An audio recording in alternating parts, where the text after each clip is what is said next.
Dear students, welcome back. आज के lecture में हम इरिगेशन वाला टॉपिक है वो कवर करेंगे। इरिगेशन में जो वाटर एप्लीकेशन के डिफरेंट मेथड्स होते हैं, ड्यूटी, डेल्टा, वाटर रिक्वायरमेंट किसी क्रॉप की क्या होगी, फ्रीक्वेंसी ऑफ इरिगेशन क्या होगी, ये सारा का सारा हम आज कवर करेंगे। तो स्टार्ट करते हैं। सबसे पहले तो होता क्या है इरिगेशन। तो इरिगेशन वो ब्रांच है साइंस की जिसकी कि हम डिस्कस करते हैं, स्टडी करते हैं कि हम किसी क्रॉप को आर्टिफिशियली वाटर अप्लाई करें। बारिश से भी पानी मिलता है क्रॉप को, लेकिन अगर हम आर्टिफिशियली अप्लाई कर रहे हैं तो उसको हम इरिगेशन बोलेंगे। जरूरत क्यों पड़ी इरिगेशन की? एक तो ये पड़ी कि जितना पानी क्रॉप को चाहिए उतना मिल नहीं रहा है बारिश से। यूनिफॉर्म नहीं है रेनफॉल। जिस सीजन में जितना पानी चाहिए उतना नहीं मिल रहा है उस टाइम पानी। तो थ्रू आउट द सीजन पूरा देखें तो उतना है, लेकिन क्रॉप जब ग्रोइंग स्टेज पे उसको वाटर रिक्वायरमेंट ज्यादा है और उस टाइम बारिश नहीं हुई तो ऑब्वियसली क्रॉप की ग्रोथ अफेक्ट होगी।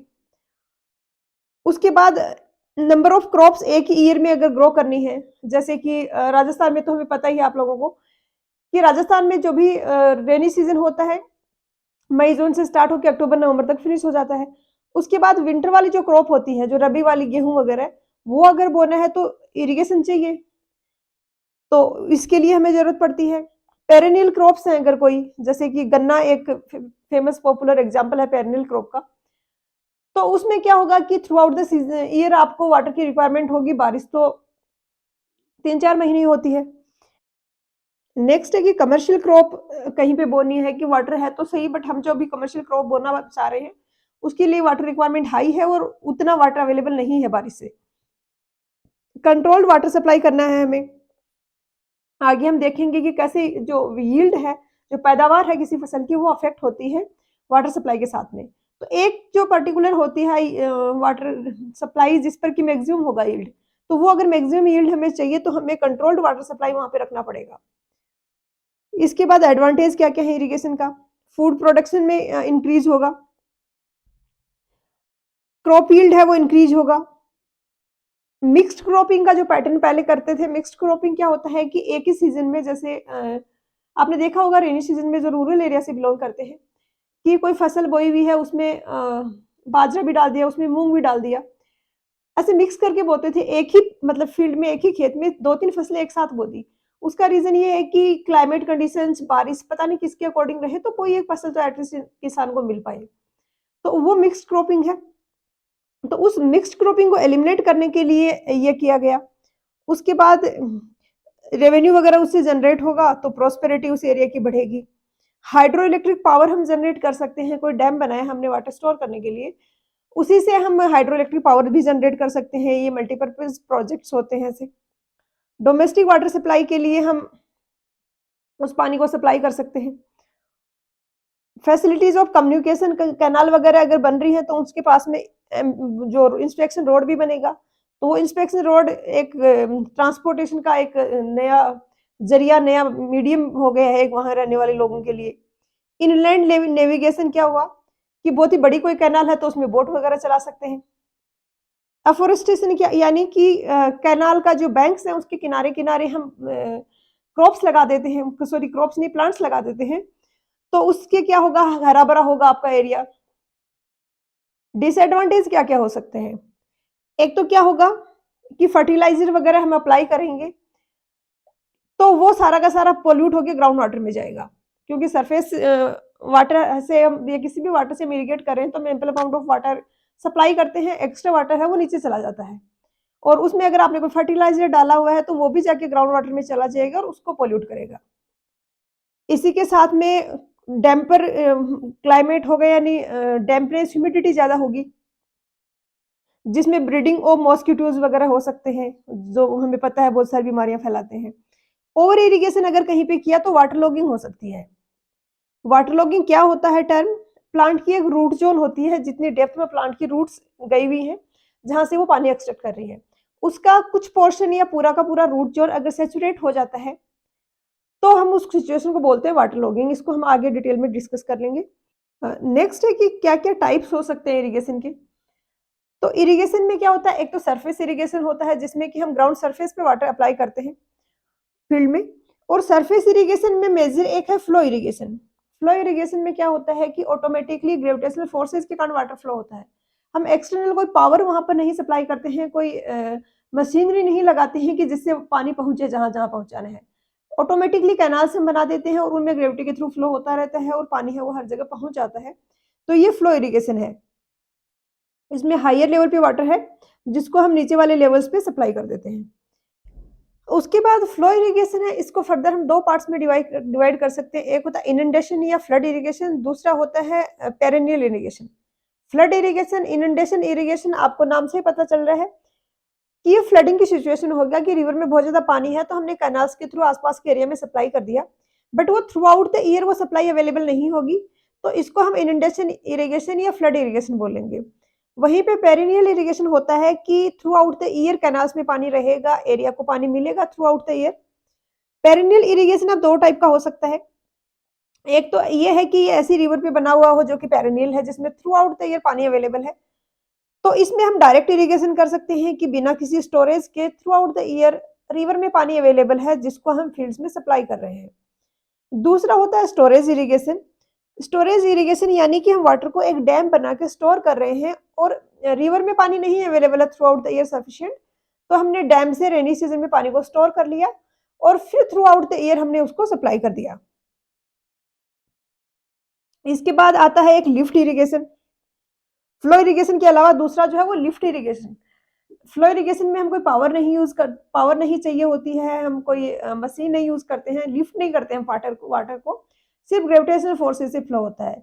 जबकि लिफ्ट इरिगेशन में क्या होता है कि हम कोई मैकेनिकल इंस्ट्रूमेंट्स यहाँ पर यूज़ करते हैं, जिससे कि वाटर को लिफ्ट किया जाता है इरिगेट करने के लिए। जैसे कि आपका वेल इरिगेशन लिफ्ट इरिगेशन का एग्जांपल हो गया, क्योंकि उसमें ग्राउंड वाटर है, उसको हम लिफ्ट करेंगे ऊपर पंप वगैरह, मोटर वगैरह लगा के और उससे सप्लाई करेंगे। तो ये लिफ्ट इरिगेशन हो गया। अब यहाँ पर इरिगेशन मेथड्स में क्या होगा, 3 टाइप के हो गए। Surface irrigation, subsurface irrigation, sprinkler irrigation. तो सरफेस इरिगेशन में हमने देखा सरफेस पे हम वाटर को सप्लाई करते हैं, अप्लाई करते हैं। सरफेस इरिगेशन को फर्दर 3 मेथड हो सकते हैं, फ्लडिंग, फैरो मेथड और कंटूर फार्मिंग। फ्लडिंग में क्या होता है, जो भी एरिया है जिसको हमें इरिगेट करना है, हम उसको फ्लडेड कर देते हैं कि हमने लेवल कर लिया पूरे फील्ड को, चारों तरफ उसमें कुछ बाउंड्रीज बना दी और उसमें पूरा फ्लडिंग करके पूरे के पूरे एरिया में पानी डिस्ट्रीब्यूट कर दिया। फ्लडिंग में भी अब 2 तरीके हो सकते हैं, एक तो वाइल्ड फ्लडिंग की और एक कंट्रोल्ड फ्लडिंग की। कंट्रोल फ्लडिंग होता है, ये फर्दर क्लासिफाई हो सकता है free flooding, contour lateral flooding, border strip flooding, check basin, इन सबको हम आगे डिटेल में 1 बाय 1 डिस्कस कर लेते हैं। अभी आपको ये पता होना चाहिए कि एक हो गया सबसरफेस, जिसमें ग्राउंड सरफेस से नीचे हम वाटर को सप्लाई करते हैं, डायरेक्ट रूट्स तक पानी जाता है। एक सरफेस इरिगेशन हो गया जिसमें सरफेस पे करते हैं और स्प्रिंकलर इरिगेशन में सरफेस से ऊपर हम एक स्प्रिंकलर से एक फुहारे से पानी को सप्लाई करते हैं। अब यहाँ पर 1 बाय 1 हम डिस्कस करें तो वाइल्ड फ्लडिंग को अनकंट्रोल्ड फ्लडिंग भी बोला जाता है। इसमें जो भी एरिया है उसको हम क्या करेंगे, पूरा का पूरा बिना उसको ज़्यादा कंट्रोल किए प्रायर कोई प्रिपरेशंस वगैरह नहीं होती लैंड सरफेस की कि पूरा प्रॉपर लेवल करना है, फिर बाउंड्रीज बनानी है। ऐसे ही पूरा का पूरा उसको फ्लडिंग कर दी जाती है और ये मोस्टली होता है इनंडेशन इरिगेशन होता है उसमें। उसके बाद आता है फ्री फ्लडिंग। इसमें क्या होगा कि एंटायर लैंड जिसको हमें इरिगेट करना है उसको स्मॉल स्ट्रिप्स में हम डिवाइड कर लेते हैं और फील्ड चैनल्स से हम वाटर को सप्लाई करते हैं। ये यहाँ पर आप लोग देख पा रहे होंगे फ्री फ्लडिंग। इसमें क्या हो रहा है, ये वाली जो लैंड आपकी है वो सेम लेवल पे है। ये एक आपने प्लॉट सा बना दिया इसका। इसके बाद यहाँ से ये फील्ड चैनल जा रहा है और ये इसके अंदर आउटलेट्स हैं जो कि अंदर पानी को सप्लाई कर रहे हैं। वहीं पे ये फील्ड से चैनल जा रहा है जो इधर वाला ये जो यहाँ पे बना हुआ है एरिया प्लॉट, इसमें सप्लाई कर रहे हैं। आपने अगर कुछ कोई रूरल एरिया से बिलोंग करते हैं या घर पे भी कोई थोड़ा बहुत फ्रूट्स वगैरह लगा रखे हैं, वेजिटेबल्स वगैरह बो रहे हो, तो क्यारी वाला सिस्टम आपने भी वर्ड सुना होगा कि क्यारी बना के जो करते हैं, तो वो है ये इरिगेशन। उसके बाद ये इसके बाद क्या हो गया, वेस्ट चैनल हो गया। जो एक्सेस वाटर है वो फिर हम ड्रेन आउट करा देते हैं। तो ये फील्ड चैनल वाला मतलब कंट्रोल्ड फ्लडिंग, फ्री फ्लडिंग हो गया। उसके बाद फील्ड चैनल्स इस तरीके से भी हो सकते हैं कि ये एक चैनल जा रहा है और इस तरीके से वाटर सप्लाई हो रहा है, तो ये दोनों सेम ही है, इतना डिफरेंस नहीं। उसके बाद फ्लडिंग बाय कंटूर लेटरल्स। इसमें क्या बना होगा कि ये लेटर्स हमने बनाए हैं, ये कंटूर्स के अलोंग होंगे। ये स्पेशली ऑब्वियसली यूज़ होगा जब कोई हिली एरिया है। तो उसमें सेम लेवल पे तो आप पूरा की पूरे फील्ड को नहीं ला सकते। तो आपने एक कंटूर यहाँ से ये कंटूर के थ्रू लेटरल बना दिया, इधर की सरफेस है इसको लेवल कर लिया, इसमें सप्लाई कर दिया। ये एक कंटूर है, तो इधर वाली जो लैंड होगी वो इससे लोअर लेवल पे है अगर, तो हम इसको सप्लाई कर देंगे, इस वाले कंटूर से इधर वाले एरिया को सप्लाई कर देंगे और ये यहाँ पर आउटलेट्स दिएँगे जिससे इस तरीके से सप्लाई हो जाए कर देंगे। उसके बाद बॉर्डर स्ट्रिप फ्लडिंग मेथड, इसमें क्या होगा सीरीज ऑफ स्ट्रिप्स में हम पूरी लैंड को डिवाइड कर लेंगे। ये देख लीजिए यहाँ पे आपको दिख रहा है एग्जांपल। बॉर्डर स्ट्रिप मेथड में क्या करेंगे, ये पतली-पतली स्ट्रिप्स आपने लैंड की बना दी, ये सारा सेम लेवल पे है, आपने यहाँ पे एक आउटलेट दिया और इससे ये पानी जाके पूरे फील्ड में पहुँच गया। लंबी-लंबी स्ट्रिप्स की फॉर्म में डिवाइड कर देते हैं, पतली स्ट्रिप है और लेंथ है वो काफ़ी ज़्यादा है। तो यहाँ पे आपने क्या अपने लीव्स और बॉर्डर्स, इसमें क्या होता है थोड़ा-सा मिट्टी इकट्ठा करके बाउंड्री सी आपने बना दी, तो इससे पानी इसमें नहीं जाएगा और ये इंडिविजुअल में पानी पहुँचता रहेगा। इसके अलावा ये यहाँ पर तो सिर्फ चैनल बनाया हुआ है एक, उससे कर रहे हैं या यहाँ पे कोई कंक्रीट का पाइप भी डाल के उससे भी आउटलेट दे सकते हो। तो ये आपका हो गया बॉर्डर या स्ट्रिप मेथड। इसमें कभी-कभी क्वेश्चन पूछे जाते हैं, तो इसमें क्या है एक तो जो स्ट्रिप होती है उसकी क्या होती है साइज़ 10 टू 20 मीटर होते हैं इनकी वाइड विड्थ और 100 टू 300 मीटर लॉन्ग। तो ये वाली 10 टू 20 मीटर होगी, लेंथ है वो काफ़ी ज़्यादा होगी और सेपरेट करेंगे इनको लीव्स से। लीव्स क्या है कि मिट्टी का ही आपने एक बाउंड्री सी बना दी है, वो है। उसके अलावा इनका स्लोप होगा कुछ जैसे कि ये सेम इसमें इधर से आप डालोगे तो थोड़ा-सा इसमें माइनर सा स्लोप होगा कि ये वाला एरिया है ये हायर लेवल पे होगा, ये वाला है लोअर लेवल पे होगा। तो ऑटोमेटिकली वाटर है वो एक जगह से दूसरी जगह पहुँच जाएगा। क्योंकि जैसे पिछले वाले में तो हम क्या कर रहे थे कि बड़े फील्ड नहीं थे बहुत, जो एकदम से हमने वाटर डाला तो पूरे में यूनिफॉर्मली डिस्ट्रीब्यूट हो गया। यहाँ पे अब स्ट्रिप की लेंथ काफ़ी ज़्यादा है, तो हमें स्लोप देना पड़ेगा कुछ। तो इसमें माइनर सा एक स्लोप होता है, कितना होता है ये 0.2 टू 0.8%। अब यहाँ पर लेंथ कितनी रहेगी स्ट्रिप की, ये एक तो डिपेंड करेगा ऑब्वियसली कि कौन-सी टाइप की सॉइल है। जैसे सैंडी सॉइल है, तो उसमें बहुत ज़्यादा वाटर इनफिल्टर होगा। तो सैंडी सॉइल है और आपने बहुत ही लंबी कोई स्ट्रिप बना दी, तो इनिशियल वाला जो पोर्शन है, यहाँ पर तो पानी बहुत ज़्यादा पहुँचेगा और लास्ट तक पानी पहुँचेगा ही नहीं क्योंकि सैंड की परमेबिलिटी ज़्यादा होती है, इनफिल्ट्रेशन कैपेसिटी ज़्यादा होती है, तो नीचे चला जाएगा पानी। तो सैंड के केस में 60 टू 90 मीटर होगा। मीडियम सिल्ट लोम है तो 90 टू 150 तक हो सकता है और क्ले लोम या क्ले सॉइल है तो 150 टू 300 मीटर तक होगा। उसके बाद है चेक फ्लडिंग इरिगेशन, जिसमें क्या करेंगे, ये आपका मेन डिच है, ये इसमें ये फील्ड चैनल जा रहा है और आपने पूरा ये जो लैंड था उसको आपने छोटे-छोटे बेसिन्स में डिवाइड कर दिया, इस तरीके से। तो एक में इसमें इधर से पानी आया इस वाले में इधर से आया, इस वाले में इधर से आया। ये फ्री फ्लोटिंग के जैसे ही है, बट वाटर को हम कंट्रोल्ड वे में यहाँ पे सप्लाई करते हैं क्योंकि छोटे हमने वो फील्ड में ये बनाए हैं यहाँ पे बेसिन्स, तो इसको हम ज़्यादा इजीली वाटर को कंट्रोल कर सकते हैं। तो चेक एरिया क्या हो, लो फ्लैट लीव्स होंगी। क्या होगा यहाँ पे जो ये बाउंड्री दिख रही है ना आपको, यहाँ पर भी एक लीव्स होंगी, यहाँ पर भी होंगी, यहाँ पर भी होंगी, इस तरीके से छोटे-छोटे ये स्क्वायर या रेक्टेंगल की शेप के बन जाएँगे। इसके बाद आता है रिंग बेसिन फ्लडिंग, जिसमें कि हर एक प्लांट है उसके चारों तरफ हमने एक रिंग बना दिया सर्कुलर और उसमें हम इंडिविजुअल में वाटर सप्लाई कर रहे हैं। ये इफेक्टिव कब होगा जब प्लांटेशन क्रॉप्स की ऑर्चार्ड्स यानी बगीचों की अगर हम बात करते हैं, जैसे कि कुछ सेब के बगीचे हैं, आम के बगीचे हैं, तो वहाँ पर इंडिविजुअल प्लांट के सराउंडिंग में आपने ये बेसिन बना दिया है और आप उसमें सप्लाई कर रहे हैं। जैसे कि ये फील्ड चैनल है, ये यहाँ एक प्लांट है, यहाँ पे दूसरा प्लांट है, तो इस बेसिन में ये पानी आ जाएगा, इसमें आ जाएगा। जहाँ-जहाँ बेसिन बने हुए हैं वहाँ पे पानी है वो आके थोड़े टाइम के लिए स्टोर हो जाएगा और फिर नीचे इनफिल्टर हो जाएगा। उसके बाद ज़िगज़ैग मेथड भी है एक। ये सारे हम मेथड देख रहे हैं कंट्रोल्ड फ्लडिंग के। ज़िगज़ैग मेथड में क्या हो रहा है कि आपने इस तरीके से ये बना दिए हैं, फील्ड को इस तरीके से डिवाइड कर दिया है कि आप यहाँ से वाटर सप्लाई करोगे, ये फिर इधर जाएगा, इधर जाएगा, इधर जाएगा। तो हम कह सकते हैं कि कुछ-कुछ ये बॉर्डर स्ट्रिप मेथड जैसा ही है, बट यहाँ पर हमने ज़िगज़ैग तरीके से वाटर को फ्लो करवाया है। अगर लेवल प्लॉट्स हैं तो ये मेथड सूटेबल रहेगा, बट ये मॉडर्न मशीनरी वगैरह में सूटेबल नहीं है, क्योंकि आपको दिख रहा होगा कि आपको इतनी सारी यहाँ पे बाउंड्रीज़ बनानी पड़ेंगी। अ, अगर मैं इसको शो करूँ बाउंड्रीज़ को, तो आपको दिख रहा होगा यहाँ पे आपको बाउंड्री बनानी पड़ेगी, यहाँ पे बनानी पड़ेगी, यहाँ पे बनानी पड़ेगी। तो ऐसे में आपको मशीन से फसल की कटाई करनी है या बोना है, तो कुछ भी करना है, तो यहाँ पर वो पॉसिबल नहीं हो पाएगा। उसके बाद आता है अच्छा मेथड है काफ़ी, फ़ैरो मेथड। ये पीछे वाले फ्लडिंग मेथड से यूनिक है थोड़ा, क्योंकि इसमें हम पूरे एरिया में फ्लडिंग नहीं करते हैं, पूरे एरिया में पानी सप्लाई नहीं करते हैं। ये हमने बीच में बना रखे हैं, फ़ैरोज़ बोलते हैं इनको। ये है, ये है। तो ये सूटेबल तब होगा जब कोई क्रॉप्स आपकी ऐसी हैं जो रो में हो। तो इसमें क्या होगा, ये आपने ये 2 रो आ गई क्रॉप की, और इसके आजू-बाजू साइड्स में आपने ये लगा दिया। उसके बाद ये अब यहाँ से पानी जा रहा है, और ये पानी है ये चला जाएगा प्लांट की रूट्स में। तो इ क्या-क्या इसके हैं, ये रो क्रॉप्स के लिए होता है, जैसे कि मेज़, जैसे कि ज्वार, शुगरकेन, कॉटन, टोबैको, ग्राउंडनट। इसमें क्या होगा, half to 1/5 of the surface is wetted होगी। ये इंपॉर्टेंट पॉइंट है यहाँ पर, कि आपको दिख रहा है यहाँ पे पूरी सरफेस को गीला नहीं कर रहे हैं हम। ओनली इसमें 1/5 टू 1/5 टू हाफ, मतलब या तो हाफ होगी या 1/5 तक हो सकती है, डिपेंडिंग ऑन कौन सी क्रॉप हम बो रहे हैं, कौन सी टाइप की सॉइल है।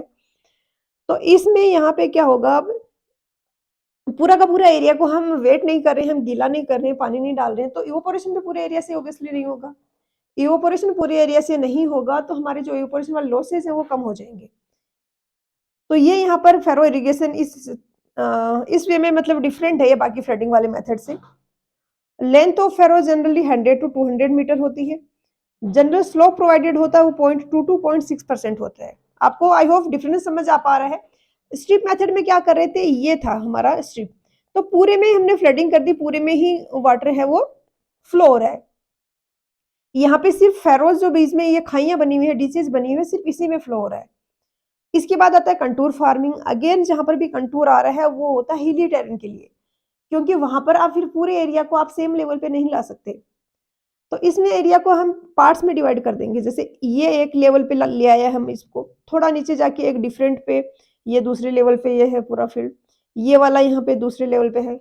इसका अगर फ्रंट वो देखें हम एलिवेशन यहाँ से कट करके सेक्शन, तो ऐसा दिखेगा कि एक प्लॉट यहाँ पे है, एक यहाँ पर है, एक यहाँ पर है। तो एरिया को डिवाइड कर दिया हमने लॉन्गिट्यूडनल कर्व्स प्लॉट में, हिली एरियाज़ में वो होगा, और स्टीप स्लोप जहाँ पर होंगी, वहाँ पर ऑब्वियसली हम ये मेथड यूज़ करेंगे। अब आते हैं सब सरफेस इरिगेशन के मेथड। अभी तक हमने देखे वो सरफेस इरिगेशन के मेथड थे, हमने सरफेस में वाटर सप्लाई कर रहे थे। सब सरफेस इरिगेशन में क्या होगा, हम डायरेक्टली प्लांट की रूट्स को वाटर सप्लाई करते हैं। रूट जोन को डायरेक्टली वाटर सप्लाई हो रहा है, तो वो आपका है सब सरफेस इरिगेशन। एडवांटेज क्या-क्या है इसके? इकोनॉमिकल यूज़ ऑफ वाटर होगा, क्रॉप यील्ड हाई होगा, और लो लेबर कॉस्ट होगा। लो लेबर कॉस्ट यानी कि फ्लडिंग वाले जो मेथड थे उसमें आपको लेवल करना पड़ रहा था पूरे फील्ड को, वो यहाँ पर नहीं करना पड़ेगा। इकोनॉमिकल यूज़ ऑफ वाटर यानी फ्लडिंग में तो आपका इवैपोरेशन लॉसेस भी बहुत होगा। जो एक्स्ट्रा वाटर है उसको ड्रेन ऑफ करोगे आप, उसमें भी वेस्ट होगा, क्योंकि पूरे को फ्लडेड करना है आपको पूरे एरिया को। अब जो एक्स्ट्रा वाटर है उसको ड्रेन ऑफ करोगे। तो ये सारे एडवांटेज हो गए इसके।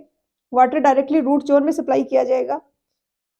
यहाँ पे परफोरेटेड पाइप्स होती हैं। आप कैसे करेंगे रूट जोन में सप्लाई? जो परफोरेटेड पाइप्स होती हैं, यानी छोटे-छोटे होल्स होते हैं उन पाइप्स में, उनको हम ग्राउंड सरफेस के अंदर दबा देते हैं। अर्थ सरफेस जो है हमारी उसके अंदर दबा देते हैं उनको। और इसमें से जो पाइप्स हैं इनमें से अंडर प्रेशर पानी पास होगा, और ये डायरेक्टली क्रॉप की जो रूट जोन है वहाँ पर वाटर सप्लाई करेगा। तो सरफेस पे आप गीला ही नहीं कर रहे हो, सरफेस को ग्राउंड सरफेस पे ज़्यादा पानी डाल ही नहीं रहे हो, तो इवेपोरेशन लॉसेस भी कहाँ से होंगे? सूटेबल किसके लिए है? लार्ज हॉरिजॉन्टल परमेबिलिटी होनी चाहिए क्रॉप की, और लो वर्टिकल परमेबिलिटी होनी चाहिए, क्योंकि फॉर एग्जांपल ये ग्राउंड सरफेस है, और यहाँ पर आपने ये पाइप डाला हुआ है, परफोरेटेड है, और परफोरेटेड है तो यहाँ से पानी सप्लाई हो रहा है। अब पानी लैटरली हॉरिजॉन्टली मूव होके क्रॉप की रूट तक पहुंचेगा। तो हॉरिजॉन्टल परमेबिलिटी इसकी अच्छी होनी चाहिए। वर्टिकल अगर ज्यादा अच्छी हुई, हॉरिजॉन्टल कम हुई, तो पानी नीचे ही चला जाएगा, सारा का सारा परकोलेट हो जाएगा। देखा था हमने हाइड्रोलॉजी में क्या होता है परकोलेशन। जो वाटर इनफिल्टर कर चुका है ग्राउंड सरफेस के अंदर, वो आगे नीचे से नीचे चला जाता है, वो होता है परकोलेशन। तो यहाँ पर ये रिक्वायरमेंट है इसकी। पाइप से इनको 0.3 टू 0.4 मीटर की डेप्थ तक हम इनको दबा देते हैं, खाई बना के। इतना इतना ज्यादा नीचे हमें क्यों दबाना पड़ता है? ताकि जो मशीनरी से फार्मिंग वगैरह हो रही है, कोई मशीन कटाई कर रही है, फसल को बो रही है, कुछ भी कर रही है, तो पाइप से वो अफेक्ट ना हो, उनको हमें बार बार निकालना, अंदर करना ना पड़े। हॉरिजॉन्टल स्पेसिंग 0.4 से 0.5 मीटर होती है। हालांकि ये डेटा इतना ज्यादा ऐसे पूछा नहीं जाता है, आपको पता होना चाहिए जस्ट कौन से मेथड है, उसकी पिक्चर माइंड में होनी चाहिए कि एग्जैक्टली क्या हो रहा है फील्ड में, फिर आप ज्यादातर क्वेश्चन है वो आंसर कर लोगे। नेक्स्ट आता है हमारा स्प्रिंकलर इरिगेशन। स्पेशली राजस्थान में जो लोग शेखावाटी के एरिया से हैं, उन्हें पता होगा, क्योंकि वहां पर यूज होता है वो होता है वेल इरिगेशन। वहां पे इरिगेशन के पर्पज से अभी तक कोई कैनाल आई नहीं है, तो जो भी इरिगेशन होता है वो वेल इरिगेशन होता है। अब वेल इरिगेशन में पानी काफी महंगा पड़ता है, आप नीचे से उठाते हो उसको मोटर से, तो इकोनॉमिकल यूज करना पड़ता है पानी का। इकोनॉमिकल यूज करना है तो उसमें स्प्रिंकलर इरिगेशन बेस्ट रहता है, क्योंकि इसमें लॉसेस काफी कम हो जाते हैं। एक तो लॉसेस कम हो जाते हैं, दूसरा आप पंप से उठा तो रहे हो, आपको वहां पे इलेक्ट्रिसिटी खर्च तो हो ही रही है, तो आप स्प्रिंकलर के थ्रू अगर उसको डिस्ट्रीब्यूट करोगे तो वो प्रॉपरली यूनिफॉर्मली डिस्ट्रीब्यूट होगा, आपको लैंड को पहले लेवल वगैरह भी नहीं करना पड़ेगा। तो ये स्प्रिंकलर मेथड का हो गया। अब कब कब यूजफुल है एग्जाम पॉइंट ऑफ व्यू से डिस्कस करें तो, जहां पर भी लैंड है वो अनइवन है, वहां पर ये रहेगा यूजफुल, क्योंकि आपको लेवल नहीं करना पड़ेगा फील्ड को। स्लोप बहुत ज्यादा है अगर कहीं पर है, तो वहां पर लेवल करना भी डिफिकल्ट होगा, और वहां पे सरफेस पे अगर पानी फ्लो हो रहा है तो कटाव भी, इरोजन भी ज्यादा होगा मिट्टी का। टोपोग्राफी अगर इरेगुलर है, अनइवन सरफेस है, तो वहां पर भी सरफेस इरिगेशन वाले मेथड काम नहीं आएंगे, क्योंकि वहां पर भी पानी फ्लो नहीं हो पाएगा, या फिर आपको लेवल करने में बहुत ज्यादा अर्थवर्क करना पड़ेगा। सोइल अगर इरोजिव नेचर की है तो सरफेस इरिगेशन वहां पे ठीक नहीं रहेगा, क्योंकि सरफेस इरिगेशन में तो फ्लोइंग होता है, वाटर ऊपर फ्लो होता है सरफेस के, तो उसमें इरोजन हो जाएगा। स्प्रिंकलर इरिगेशन में तो हम स्प्रिंकलर से ड्रॉप्स की फॉर्म में वाटर को सप्लाई करते हैं, जैसे बारिश का पानी गिरता है, तो उसमें इरोजन का उतना इश्यू नहीं रहेगा। एक्सेसिव परमेबल है या इम्परमेबल है?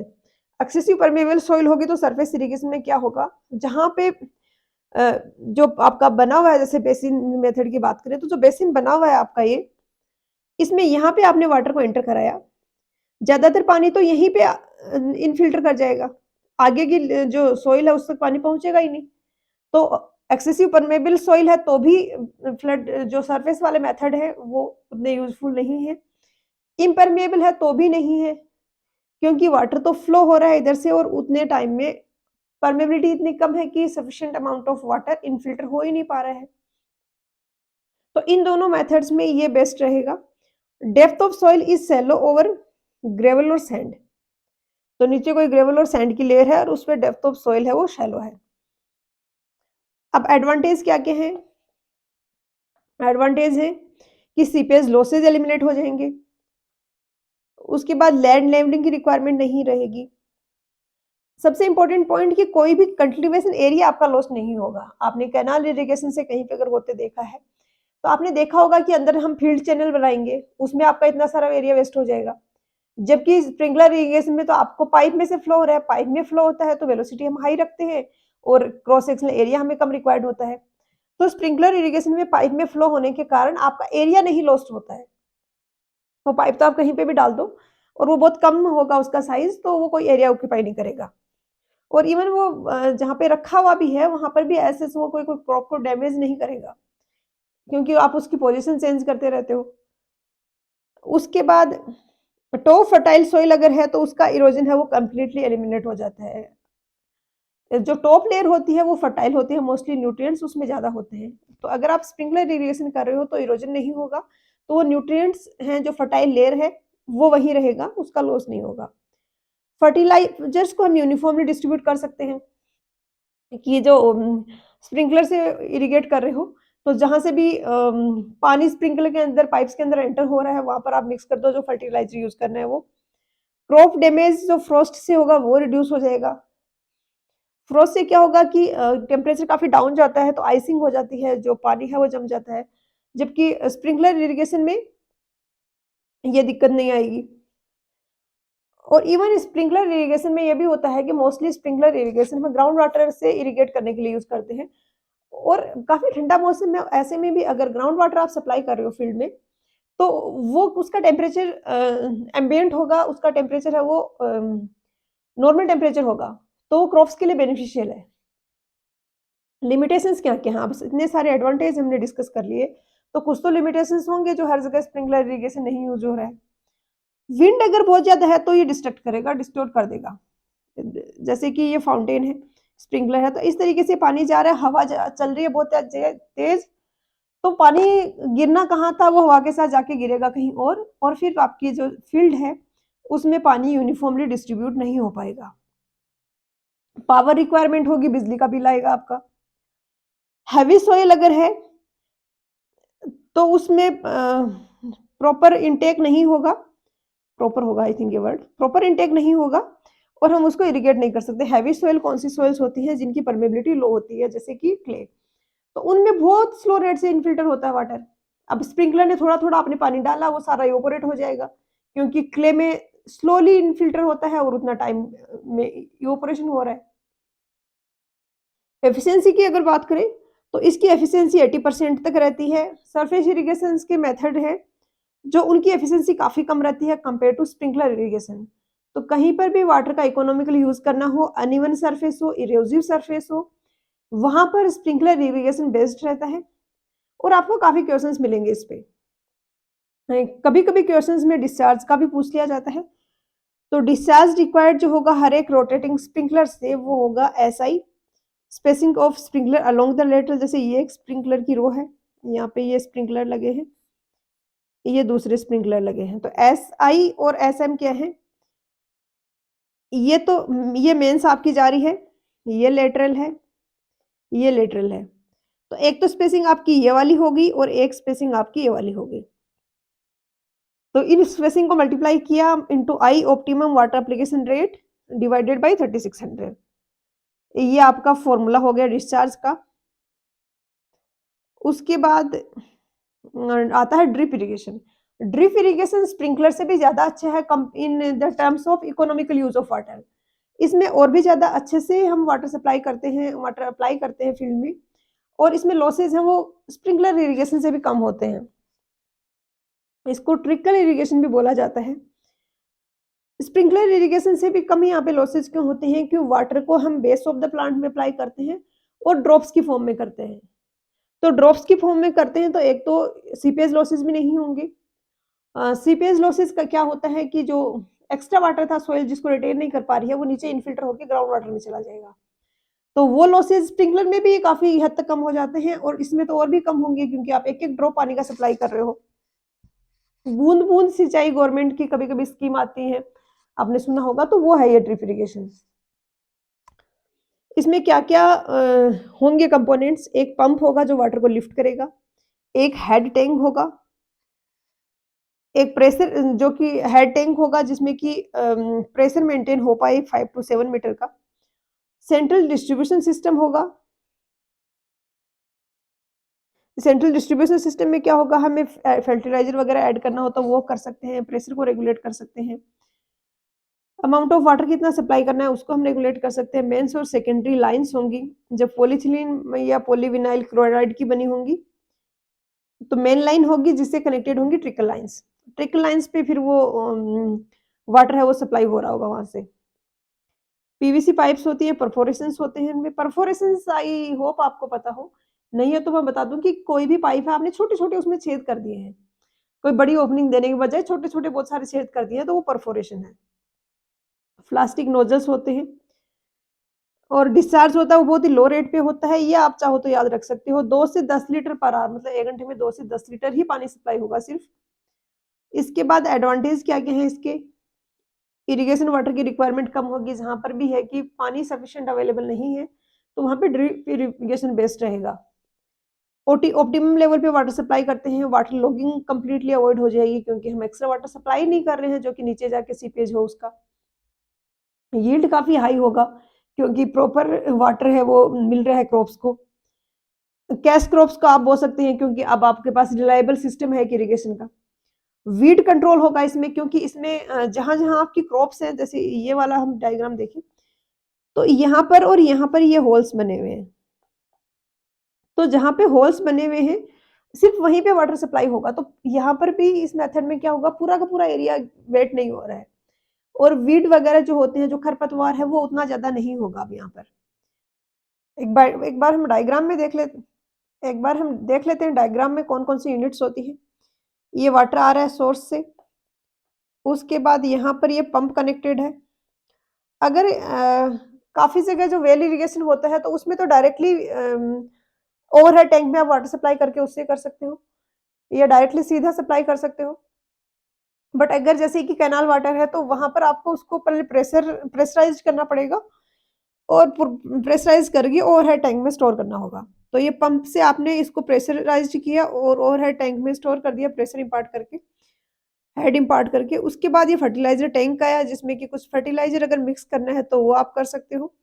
उसके बाद ये फ़िल्टर यूनिट होता है, क्योंकि हमने देखा कि ये ट्रिकल लाइन्स जो हैं, इनमें परफोरेशंस होते हैं पानी सप्लाई करने के लिए। तो अगर कुछ इम्प्योरिटीज़ वहाँ पे गई तो उनको ब्लॉक कर देंगी, क्लॉगिंग हो जाएगी। तो फ़िल्टर यूनिट होता है फ़िल्टर करने के लिए। इसके बाद यहाँ पर एक प्रेशर को रेगुलेट करने के लिए यूनिट होती है कि किस प्रेशर से हमें सप्लाई करना है वाटर को।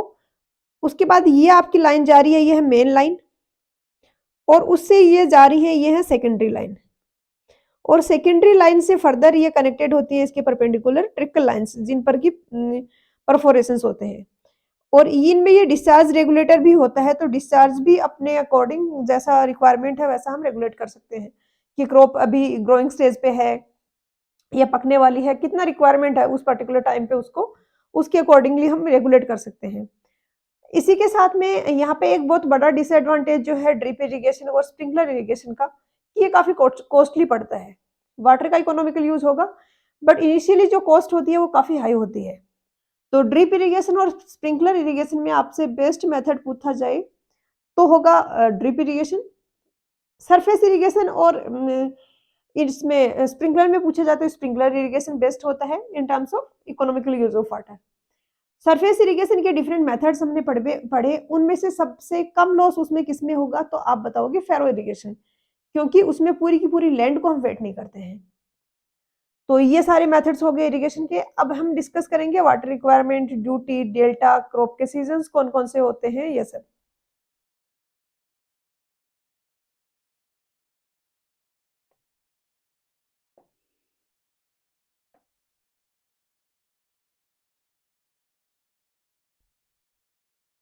वाटर रिक्वायरमेंट का अगर हम डिस्कशन करें तो इसमें सबसे पहले तो आता है कि क्रॉप की सीजन्स कौन-कौन सी होती हैं।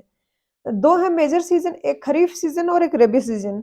खरीफ सीज़न जो होती है, जो आपके मानसून आता है हमारे राजस्थान में, उस टाइम स्टार्ट होती है, जून से जुलाई में स्टार्ट होती है और अक्टूबर से नवंबर तक होती है।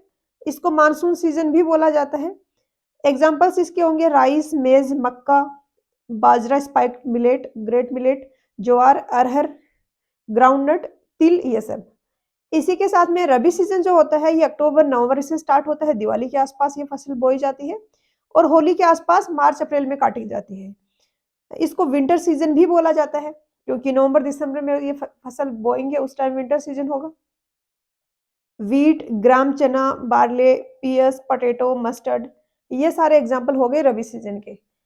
अब यहाँ पर आपको याद रहता है तो अच्छी बात है, नहीं है तो आप कुछ ना कुछ ट्रिक का हेल्प ले लीजिए ताकि बार-बार आपको इन छोटी-छोटी चीज़ों को रिवाइज़ ना करना पड़े। जैसे मुझे इनिशियली इसमें बहुत कन्फ्यूज़न होता था, याद रखने में दिक्कत होती थी। तो मैंने क्या ट्रिक बनाई, मैं शेखावाटी एरिया से बिलॉन्ग करती हूँ, तो 2 मेजर फसल होती है हमारे पास हमारे, एक तो होती है गेहूँ, जो विंटर सीज़न में होती है और एक होती है बाजरा। बाजरा होता है मानसून वाले सीज़न में। तो बाजरा में 3 वर्ड आ रहे हैं, तो बाजरा को मैंने रिलेट कर दिया खरीफ से, रबी में आ रहे हैं 2 वर्ड, गेहूँ में भी 2 वर्ड आ रहे हैं, तो रबी वाली हो गई गेहूँ वाली। तो अब मुझे सब याद रहता था और ये तो आप ऑटोमेटिकली रिलेट कर सकते हो। जैसे कि ग्राउंड नट का आपसे पूछा जाए, तो मूँगफली किस सीज़न में आती है मार्केट में?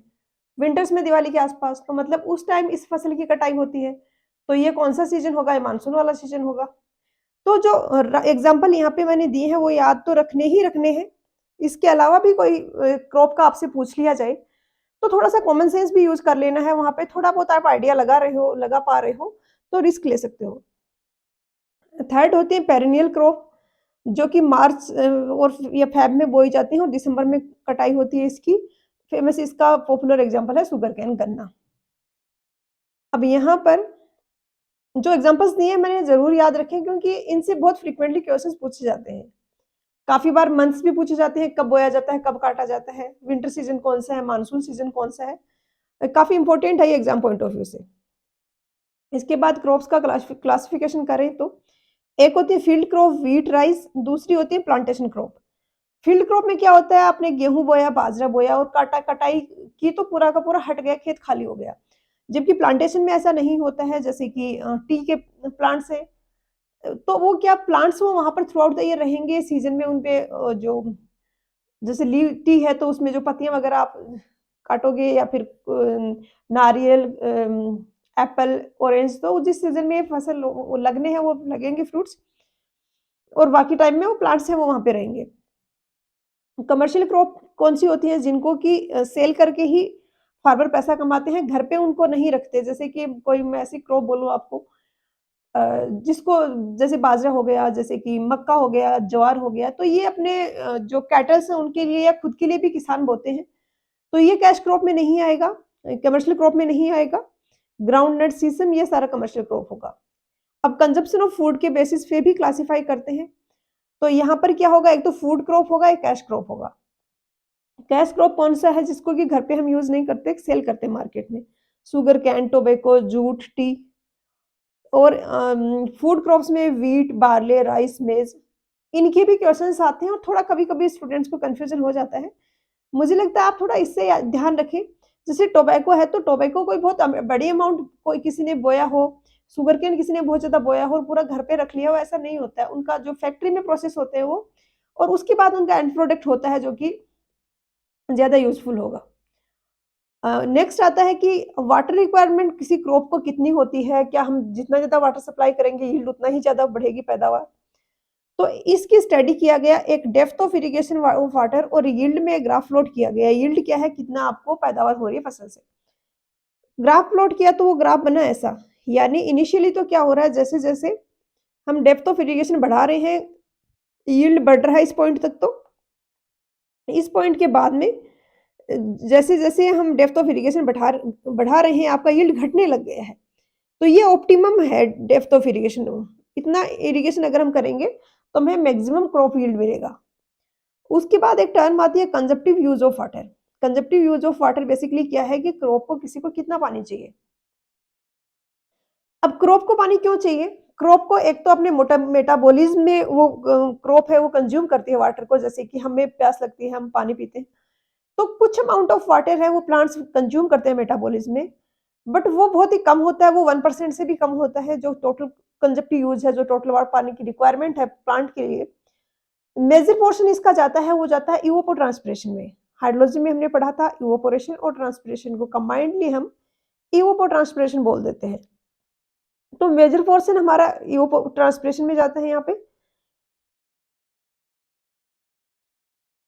अब इवापोट्रांसपिरेशन में लॉस ही है वो एक तरीके से, लेकिन वो लॉस हमें करवाना पड़ेगा अगर हमें प्लांट के लिए पानी अवेलेबल रखना है तो। क्योंकि हम अब सॉइल को अगर वेट नहीं रखेंगे तो रूट्स एक्सट्रैक्ट नहीं कर पाएँगी मेटाबॉलिज़्म के लिए वाटर को। एक्सट्रैक्ट नहीं कर पाएँगी तो फिर मेटाबॉलिज़्म नहीं होगा। अब यहाँ पर ट्रांसपिरेशन, इवेपोरेशन हम कर चुके हैं डिस्कस। नेक्स्ट आता है कि कंजप्टिव यूज़ ऑफ वाटर है, इसको हम मेज़र कैसे करें? कि किसी प्लांट को कितना पानी चाहिए, ये हम कैसे मेज़र करें?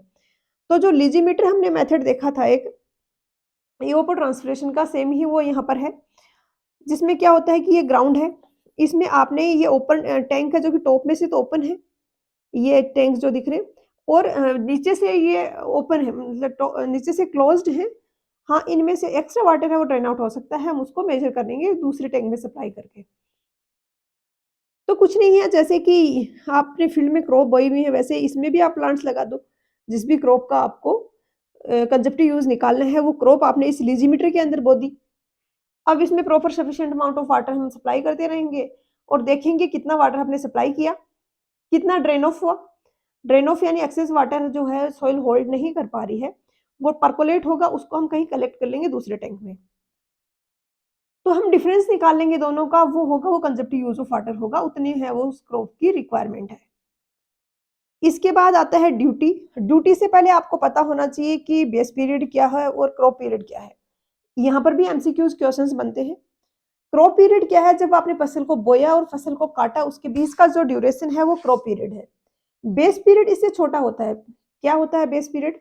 आपने फर्स्ट टाइम वाटरिंग की क्रॉप की और लास्ट टाइम वाटरिंग की, उनके बीच का ड्यूरेशन है वो है बेस पीरियड।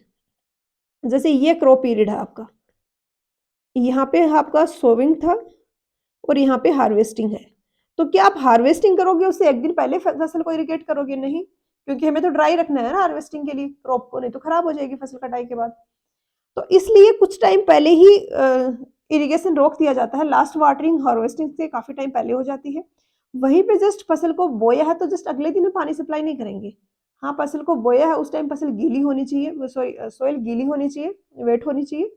इसके लिए या तो बारिश हुई है तो उस टाइम आप सोइंग कर दो, नहीं तो आप एक बार वेट कर दो सॉइल को अच्छे से और उसके बाद फसल को बो दो। और ये जो वेट करते हैं सॉइल को फसल बोने से पहले, इसको इंग्लिश में पैलियो इस तरीके से, आई थिंक ये होती है स्पेलिंग, इस तरीके से लिखा जाता है। लोकल लैंग्वेज में आई थिंक हमारे शेखावाटी में इसको पड़ाव से बोला जाता है। तो पैलियो ये जो है ये क्या होगा? ये क्रॉप को बोने से पहले का है। बेस पीरियड क्या होगा? क्रॉप को बोने के बाद, क्रॉप को हार्वेस्ट करने से पहले ये कुछ ड्यूरेशन होगा बीच में, ये बेस पीरियड होगा। तो base period obviously crop period से कम होगा। अब ड्यूटी क्या है?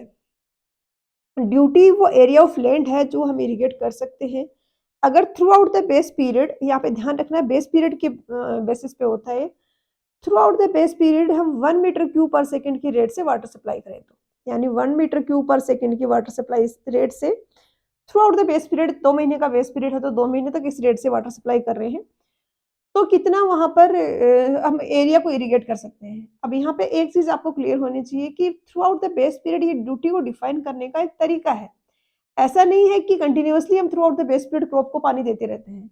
क्रॉप को पानी देते हैं हम वाटरिंग में, नंबर ऑफ वाटरिंग्स में, एक बार दे दिया, 8-10 दिन बाद दोबारा दे दिया।